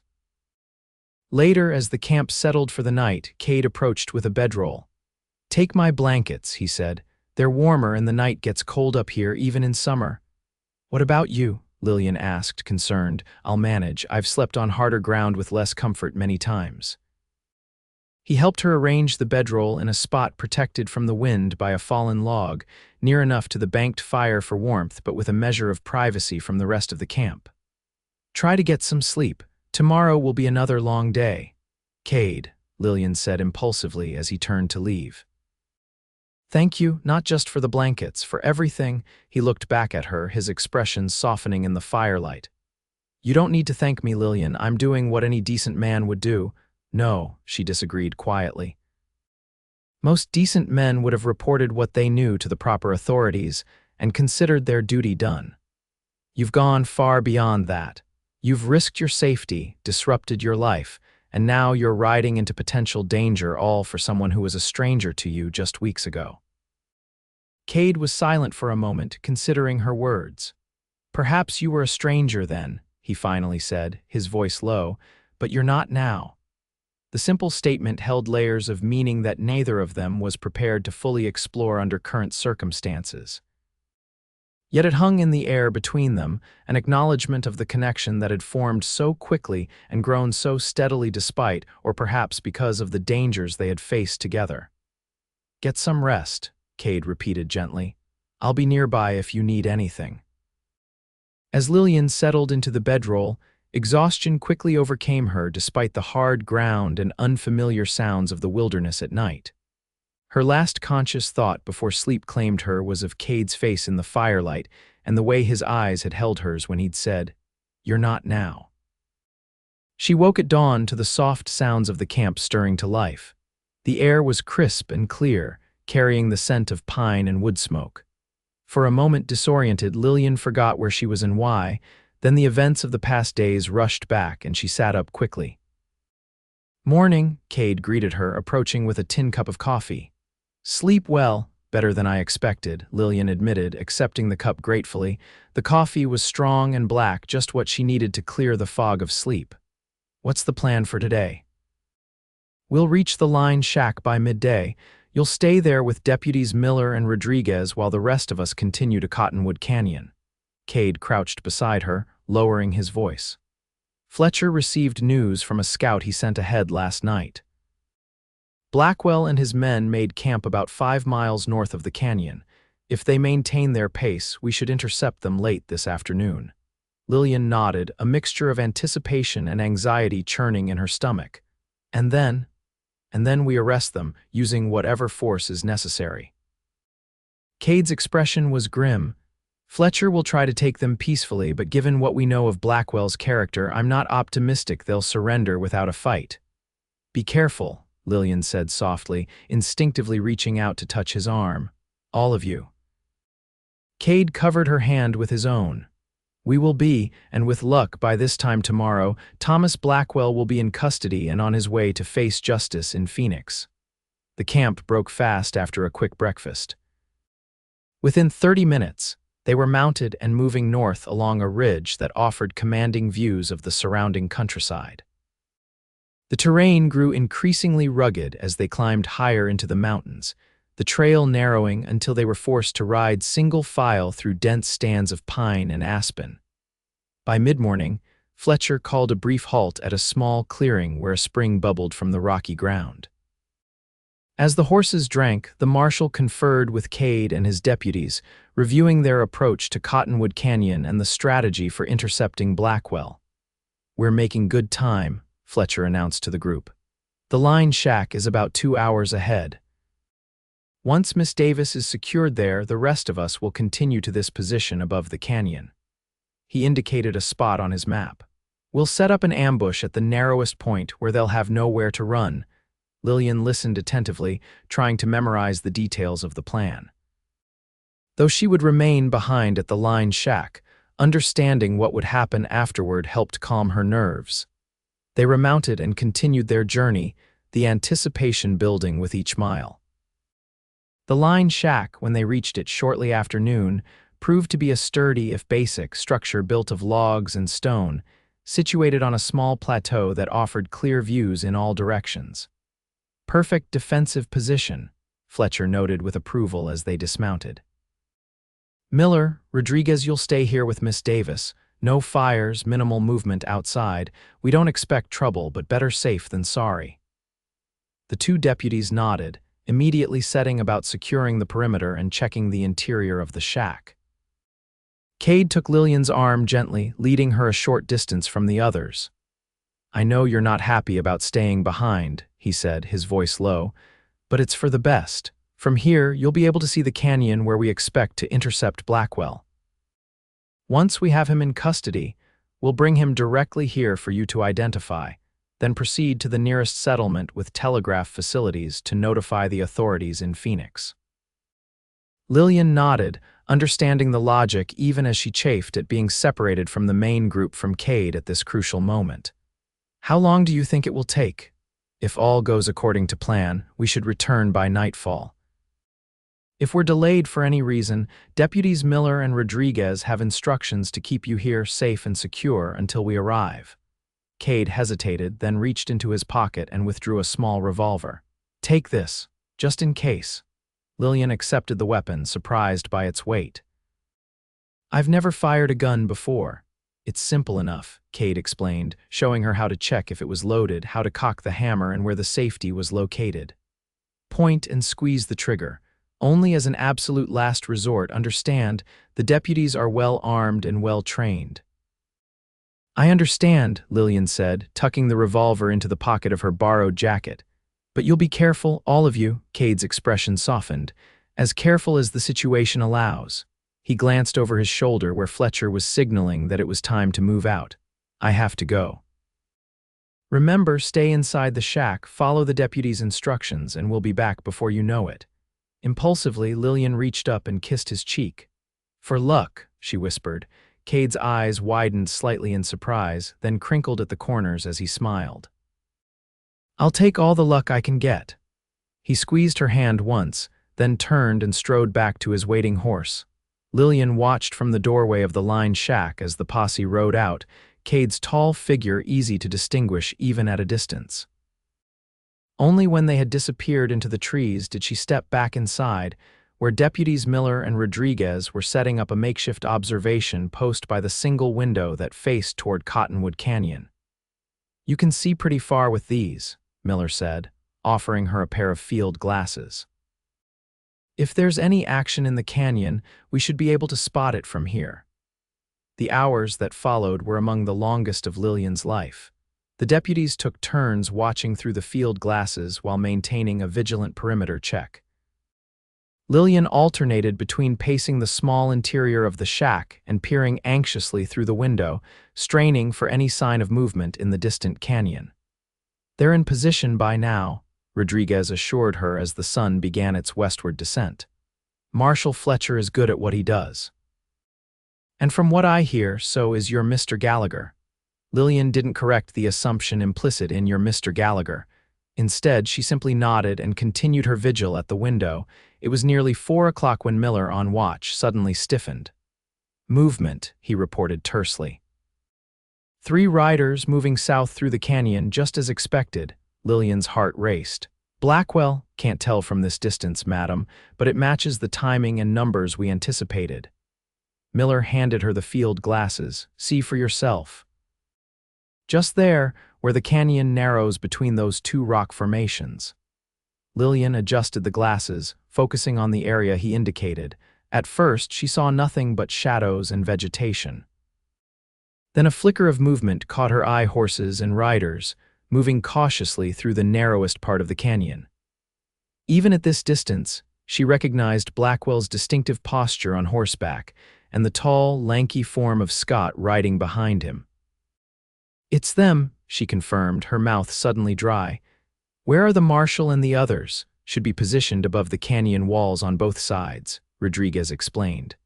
"They'll wait until Blackwell and his men are in the narrowest section, then call for them to surrender." "And if they don't," the deputy's expression was grim, "then things get complicated." Lillian returned her attention to the field glasses, focusing intently on the scene unfolding in the canyon. The three riders had reached the narrowest point, exactly where Fletcher had planned to intercept them. For a moment, nothing happened. Then, even from this distance, she could see figures appearing along the canyon rim, the posse, taking up positions that effectively trapped Blackwell and his men. "It's starting," Miller said beside her, tension evident in his voice. Through the field glasses, Lillian watched as the riders below spotted their pursuers above. There was a moment of confusion, horses wheeling as the men searched for an escape route and found none. Then a flash from the canyon rim, someone signaling, presumably Fletcher calling for surrender. What happened next unfolded with terrible speed. Instead of surrendering, Blackwell and his men drew their weapons. Gunfire erupted, the sound reaching the line shack as distant pops like corn in a hot skillet. Lillian gasped as she saw one of the figures on the canyon rim fall, though whether wounded or taking cover, she couldn't tell. "They're fighting back," Rodriguez said, unnecessarily. He had moved to the doorway, watching the distant canyon with his own field glasses. "Fools. They're completely outgunned." The gunfire continued, sporadic but intense. Through the field glasses, Lillian could see Blackwell and his men had dismounted, using their horses for cover as they returned fire at their attackers above. The posse was similarly engaged, the flash of their weapons visible along the canyon rim. Then, abruptly, the shooting stopped. Lillian strained to see what had happened, adjusting the field glasses frantically. One of the figures below Mills, she thought, was lying motionless beside his horse. Scott appeared to be wounded, clutching his arm, and Blackwell. "He's running," Miller exclaimed. On foot, heading east out of the canyon, Lillian saw it too. Blackwell, abandoning his wounded companions, scrambling up a steep, rocky slope that led away from the main canyon. Several figures from the posse were in pursuit, but the terrain was difficult and Blackwell had a head start. "The canyon branches there," Rodriguez explained tensely. "If he reaches the eastern fork, he could lose them in the network of smaller canyons and caves. It's a maze up there." For the next 20 minutes, they watched as the pursuit played out across the distant landscape. Figures moved among the rocks and trees, some from the posse descending into the canyon to secure Scott and the apparently dead Mills, others continuing the chase after Blackwell. "We should get ready," Miller said, turning away from the window. "If they catch Blackwell, they'll bring him here as planned. If not, we may need to move Miss Davis to a more secure location until he's apprehended." Rodriguez nodded in agreement, beginning to gather their minimal equipment. Lillian remained at the window, unwilling to relinquish the field glasses while Kade was still out there somewhere, potentially in danger. The sun was low on the horizon, casting long shadows across the landscape when Lillian spotted movement much closer to the line shack. "Someone's coming," she said urgently. Both deputies were instantly alert, moving to defensive positions, Miller at the window with his rifle, Rodriguez at the door with his revolver drawn. "How many?" Miller asked. Lillian adjusted the field glasses. "Just one rider, I think. Coming fast from the direction of the canyon. Friendly or hostile, I can't tell yet. The sun's in my eyes." The three of them waited in tense silence as the rider approached. Then, as the figure emerged from the tree line into the clearing before the shack, Lillian felt a surge of relief. "It's Kade," she exclaimed. Rodriguez remained cautious, keeping his weapon ready as he cracked the door. "Identify yourself," he called. "Kade Gallagher," came the answering shout. "It's just me." The deputy opened the door fully, allowing Kade to ride directly up to the shack. He dismounted quickly, his expression a mixture of urgency and relief at finding them safe. "What happened?" Lillian asked, rushing to meet him. "We saw the gunfight and Blackwell escaping eastward. Mills is dead, Scott wounded and in custody," Kade reported tersely. "Blackwell got away initially, but Fletcher and 4 others are closing in on him. He's trapped in a box canyon about 2 miles northeast of here." He turned to the deputies. "Fletcher sent me to bring Miss Davis closer.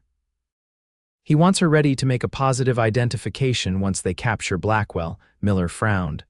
"Those weren't our orders. We were told to keep Miss Davis here until all suspects were secured." "Plans change," Kade replied, his tone brooking no argument. "Blackwell's cornered but still dangerous. Fletcher doesn't want to leave Miss Davis this far from the main group if the pursuit takes longer than expected. Night's coming on, and we don't know if Blackwell has allies in the area." The deputies exchanged glances, clearly uncomfortable with the change in plans but reluctant to question the judgment of the marshal as relayed by Kade. "I suppose that makes sense," Rodriguez conceded. "Should we all go?" Kade shook his head. "One of you should remain here to direct the others when they return with Scott. Miller, you're the better shot, you stay. Rodriguez, you'll accompany Miss Davis and me to the new location." The arrangements were made quickly. Within minutes, Lillian found herself mounted behind Kade on his horse, with Rodriguez following on his own mount. They set off eastward in the general direction of where Blackwell had fled.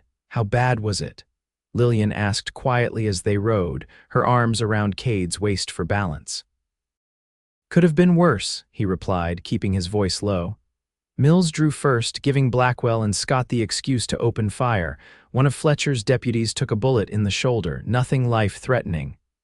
And now Blackwell is trapped in a canyon with no outlet except the way he went in. Fletcher and the others are watching the entrance. It's only a matter of time before he surrenders or makes a final stand." They rode in silence for several minutes, the terrain growing increasingly rugged. Lillian noticed they were climbing steadily, following a game trail that wound through dense pine forest. The sun had set now, the light fading rapidly from the sky behind them. Rodriguez called out, "Shouldn't we be heading more northward if we're meeting the marshal at that box canyon?" Kade reined in, turning in the saddle to address the deputy. "It's just ahead. There's a plateau above the canyon that offers a good defensive position. We'll wait there." Rodriguez nodded, apparently satisfied with the explanation. They continued on, the trail narrowing further until they were forced to ride single file, with Kade leading, Lillian behind him, and Rodriguez bringing up the rear. The attack, when it came, was so swift and unexpected that Lillian had no time to react. There was a sudden thud and a grunt of pain from behind them. She turned to see Rodriguez sliding from his saddle, an arrow protruding from his chest. "Ambush," Kade shouted, spurring his horse forward even as he drew his revolver. "Hold tight, Lillian." They burst through a stand of trees onto a small clearing just as 2 mounted figures emerged from the opposite side. With horror, Lillian recognized Blackwell on one horse, accompanied by a stranger, a rough-looking man with a compound bow now nocked with another arrow. "Well, well," Blackwell called, his voice carrying across the clearing. "Right on schedule, Mr. Gallagher, and you've brought me exactly what I wanted," his cold gaze fixed on Lillian. "Hello, Miss Davis. Did you really think I wouldn't have contingency plans? That I'd come into this wilderness without local allies who know every trail and canyon?" Kade had positioned their horse sideways, presenting the smallest possible target while keeping his body between Lillian and the threat. "It's over, Blackwell," he called. "Fletcher and his men will be here any minute," Blackwell laughed. "I think not. Your marshal is currently searching an empty box canyon 3 miles from here thanks to some misleading tracks left by my friend Hawkins here." He nodded to the man with the bow. "Former Army scout, expert tracker. Worth every penny I'm paying him." "What do you want?" Kade demanded, his revolver trained steadily on Blackwell. "What I've wanted all along. The documents Miss Davis stole from me and the elimination of the primary witness against me." Blackwell's smile was cold. The documents, I understand, are already in the hands of the law. Unfortunate, but not insurmountable with my connections. But you, Miss Davis, you're the real threat. Your testimony could be problematic. Lillian felt a chill that had nothing to do with the cooling evening air. Blackwell meant to kill her, here in this remote clearing where her body might never be found. You're not touching her, Kade stated flatly. You want her, you go through me. That's precisely what I anticipated, Blackwell replied. He nodded to Hawkins. Kill him first, I'll deal with the woman. Several things happened simultaneously. Hawkins released his arrow, aimed directly at Kade. Kade fired his revolver at Blackwell, and Lillian, acting on instinct rather than conscious thought, pulled the small revolver Kade had given her from her pocket. The arrow struck Kade in the left shoulder, the impact nearly knocking him from the saddle. His shot went wide as he struggled to maintain his seat. Blackwell spurred his horse forward, drawing his own weapon. Lillian raised her revolver, aimed as best she could at the approaching threat, and pulled the trigger. The recoil was stronger than she'd expected, jarring her arm painfully. But the effect was immediate and devastating. Blackwell jerked backward, a look of almost comical surprise on his face as the bullet struck him in the chest. He toppled slowly from his horse, landing with a thud on the hard ground of the clearing. Hawkins, seeing his employer fall, hesitated only briefly before nocking another arrow. But Kade, despite his wound, had recovered enough to fire again. This time his aim was true. The scout clutched his side where the bullet had found its mark, then wheeled his horse and fled back into the trees. Kade, Lillian cried, horrified by the arrow protruding from his shoulder. How bad is it? Been better, he admitted through gritted teeth. But I'll live. Check Blackwell, make sure he's no longer a threat. Lillian slid from the horse, approaching Blackwell's prone form cautiously, the revolver still clutched in her hand. The mining magnate lay motionless, blood spreading across his expensive shirt front.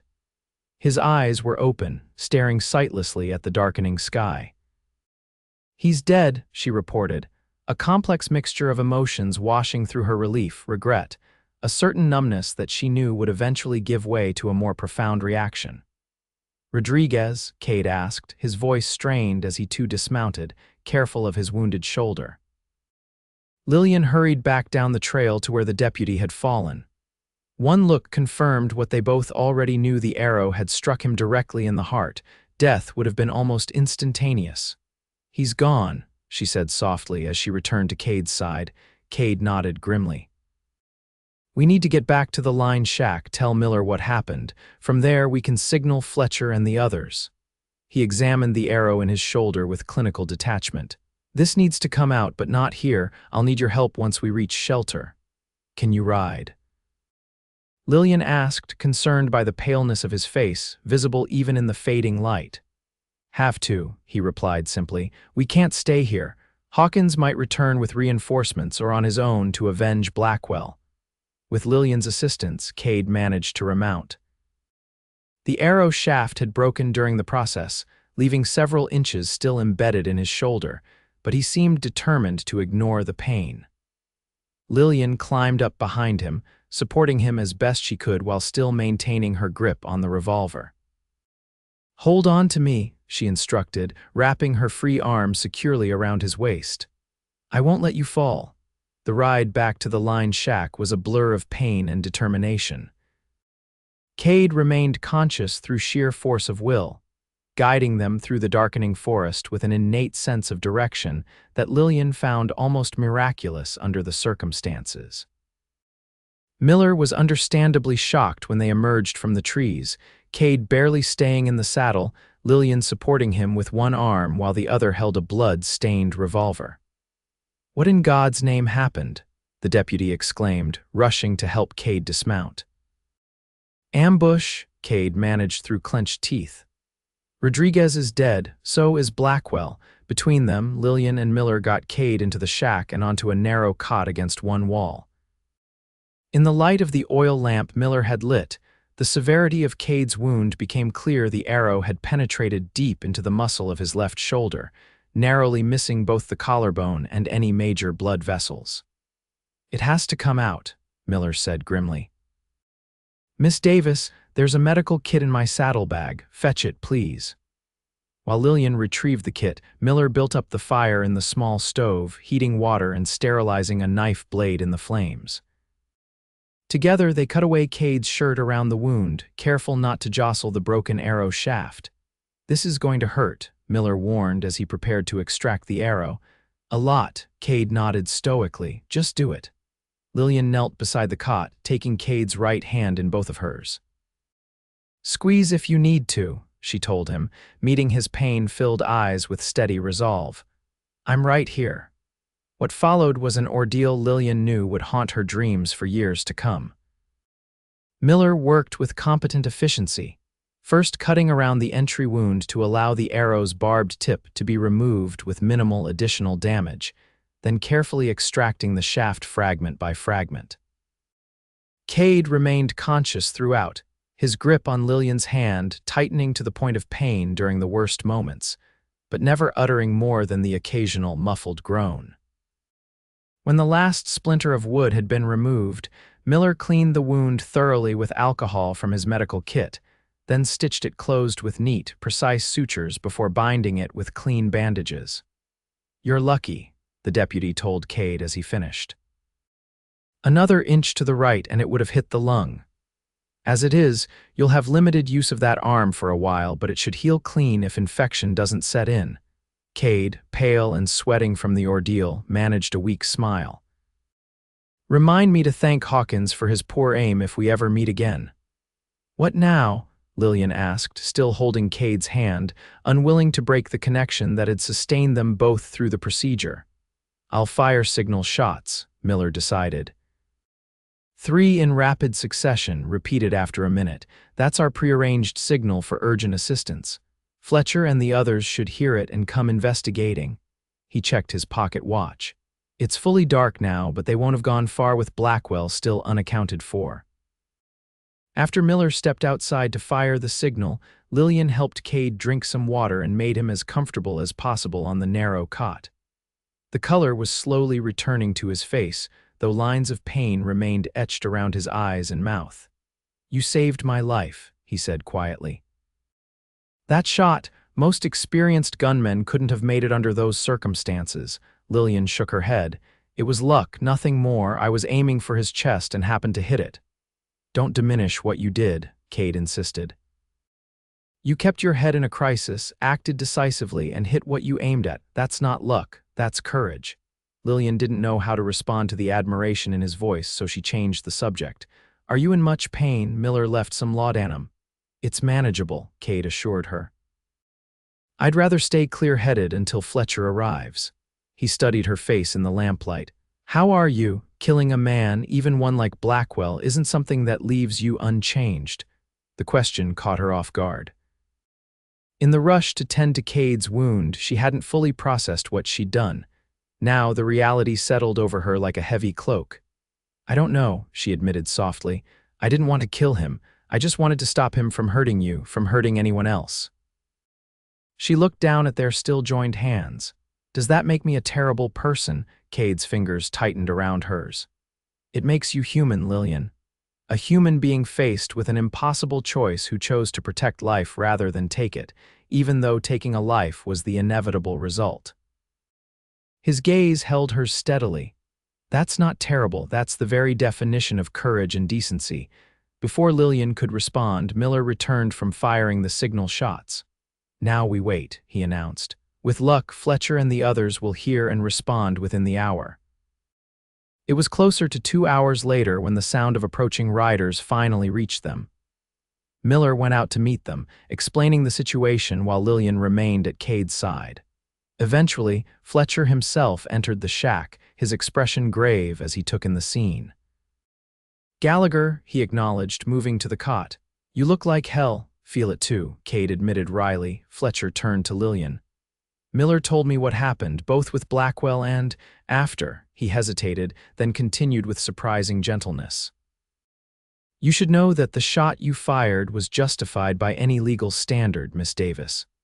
Blackwell had already caused the death of a federal deputy and was clearly intent on harming both you and Gallagher. No court in the land would find fault with your actions."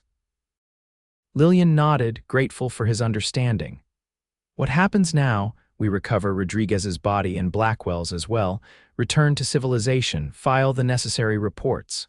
Fletcher sighed, suddenly looking every year of his age.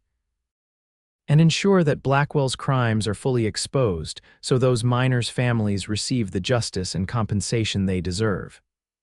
And Hawkins, Kade asked, the scout who worked for Blackwell, if he's wounded as badly as you described, he won't get far, Fletcher replied. I've sent men to track him. Whether they find him alive or dead remains to be seen.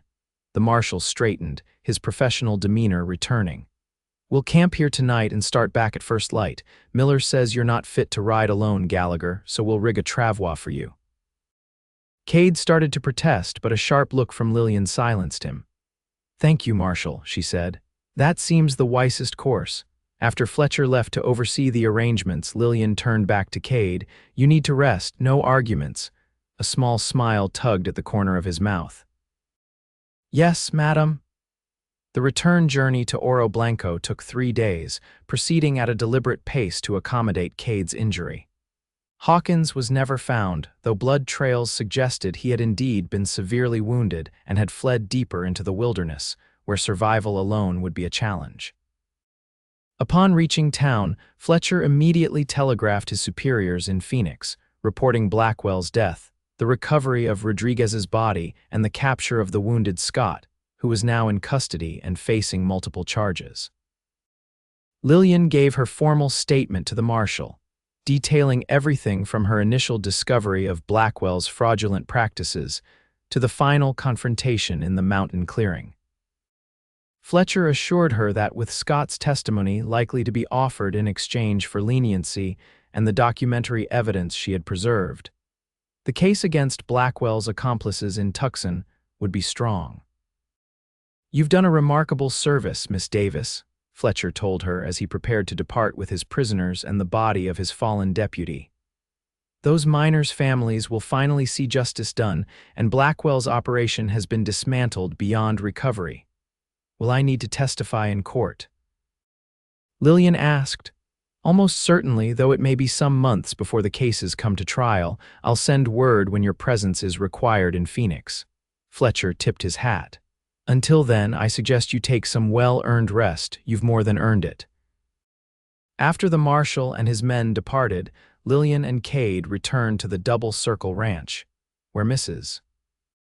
Abernathy fussed over them, both scolding Kade for his injury while simultaneously preparing his favorite meals, and treating Lillian with a newfound respect that bordered on reverence after hearing about her role in Blackwell's demise.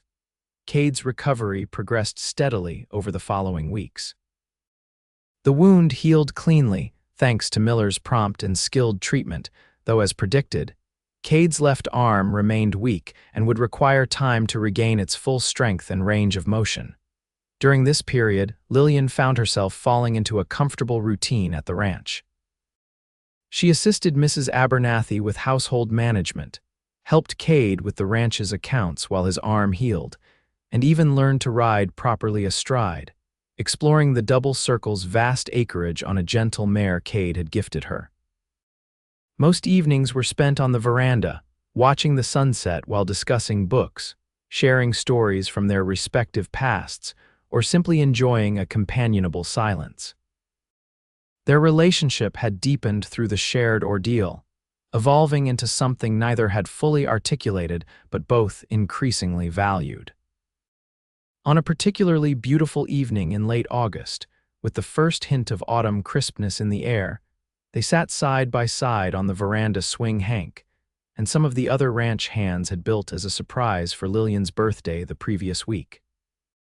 Letter came for you today, Kade mentioned, withdrawing an envelope from his pocket. From Fletcher. Lillian accepted it with a slight tremor in her hands. This was what they had been waiting for news of when she would be required in Phoenix for the trials. She broke the seal and read the brief message, aware of Kade watching her anxiously. October 15th, she said, looking up. That's when the first trial begins. Fletcher wants me in Phoenix 3 days prior to prepare my testimony. Kade nodded, his expression carefully neutral. That's nearly 6 weeks from now, plenty of time to make arrangements. Yes. Lillian folded the letter and returned it to its envelope, her thoughts in turmoil. For weeks she had been avoiding thinking too deeply about what would happen after the trials. Would she return to Oro Blanco and her position at Jenkins's store, move on to another town, another job? Or, Lillian, Kade said softly, interrupting her thoughts, there's something I've been wanting to discuss with you. She turned to face him, noting the unusual seriousness in his expression.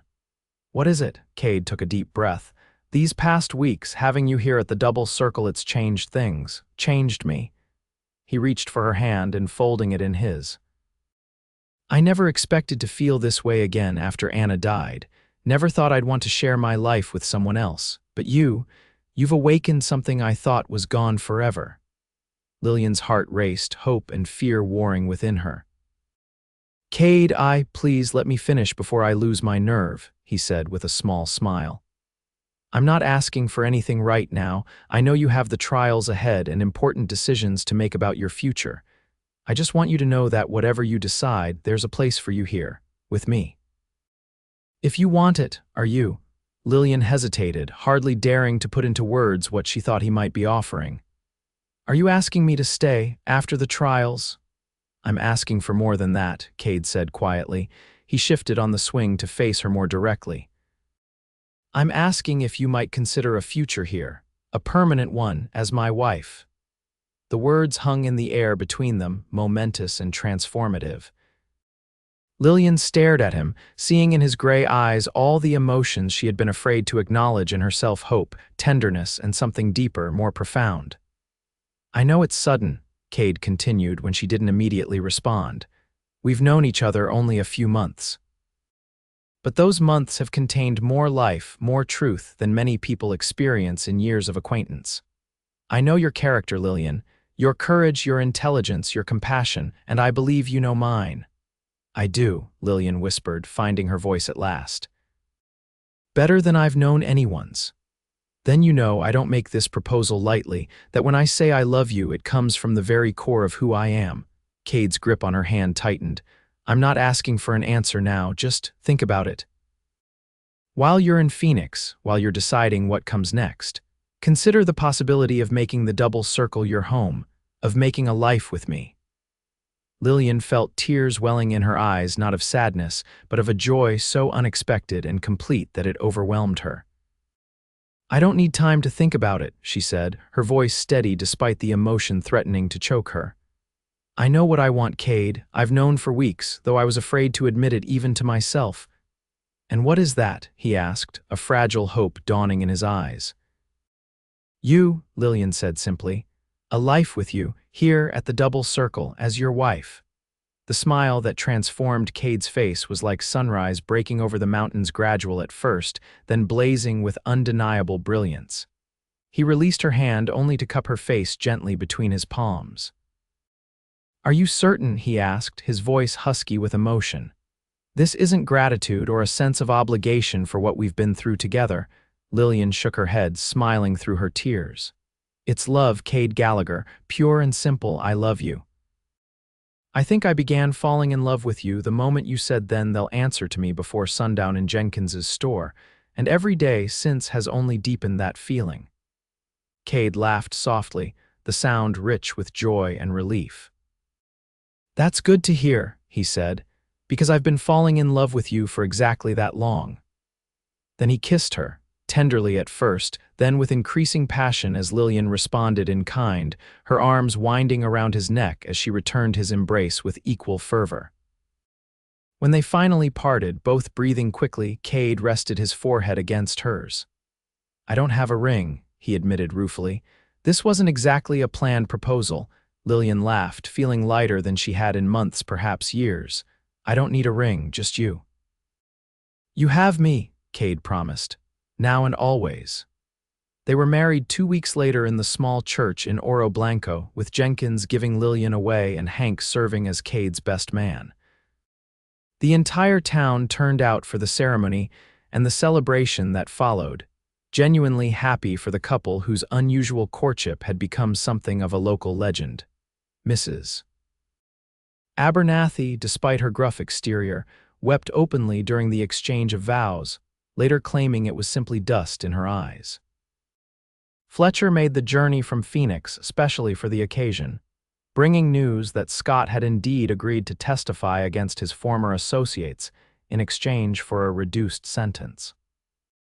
After the trials were concluded in November, resulting in convictions for all of Blackwell's accomplices, and substantial compensation for the families of the miners who had died in the cave in Lillian, and Kade settled into married life at the Double Circle with a contentment that deepened with each passing day. Kade expanded the ranch's operations, adding a small orchard and garden at Lillian's suggestion to provide fresh produce for the ranch hands and for sale in Oro Blanco. Lillian, drawing on her bookkeeping experience, improved the ranch's financial management and record-keeping systems, contributing significantly to its growing prosperity. In the spring of 1878, they welcomed their first child, a son they named James, after both Kade's father and Marshall Fletcher, who had become a close friend. 2 years later, a daughter joined the family, Catherine, named for Lillian's mother. In time, 2 more children would complete their family, another son, Thomas, and a second daughter, Elizabeth. The Double Circle thrived under their joint stewardship, eventually becoming one of the most successful ranches in the Arizona Territory. But more important than their material success was the deep and abiding love they shared, a love forged in danger, tempered by adversity, and strengthened by mutual respect and admiration. Often, in the years that followed, visitors to the ranch would marvel at the obvious devotion between the tall, dignified rancher and his accomplished, beautiful wife. Few knew the full story of how they had met and fallen in love of a woman falsely accused and a cowboy who had pledged to defend her honor before sundown. But Kade and Lillian never forgot. Each year, on the anniversary of that fateful day in Jenkins's mercantile, they would sit together on the veranda swing as the sun dipped toward the western mountains. And Kade would take Lillian's hand, press a kiss to her palm, and whisper, "They accused you of theft."